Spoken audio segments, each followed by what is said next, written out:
Praise the Lord. നല്ലൊരു നാളെ ആണ്ടവർ കൊടുത്തക്കായി നാം സ്തോത്രം செய்வோம். இந்த கால நேரத்தில் ஆவியானவர் நம்மோடு பேசுகிற வேத பகுதி 16ஆம் சங்கீதம் 8ஆம் வசனம். Psalm 16 verse 8. கர்த்தரை எப்போதும் எனக்கு முன்பாக வைத்திருக்கிறேன், அவர் என் வலது பார்சத்தில் இருக்கிறபடியால் நான் அசைக்கப்படுவதில்லை. ஆமென். கர்த்தர் நமக்கு முன்பாக இருந்தால், அவர் நம்முடைய வலது பார்சத்தில் இருந்தால், ஆமென், ஹல்லேலூயா, ஆராலும் நம்மளை அசைக்க முடியாது.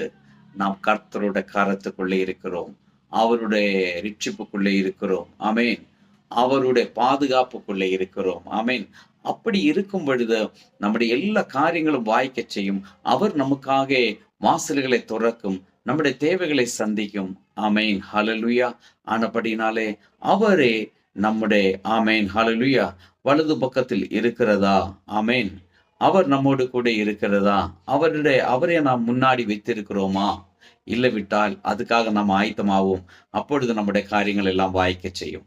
நல்ல ஆண்டவரை நன்றி செலுத்துகிறோம். இந்த கால நேரத்தில் என்ன கேட்கிற ஒவ்வொரு பிள்ளைகளையும் இந்த வசனத்தின்படி பிதா குமாரன் பரிசுத்தாவின் நாமத்தில் ஆசீர்வதித்து ஜெபிக்கிறோம். இயேசுவின் நாமத்தில் பிதாவே, ஆமென்.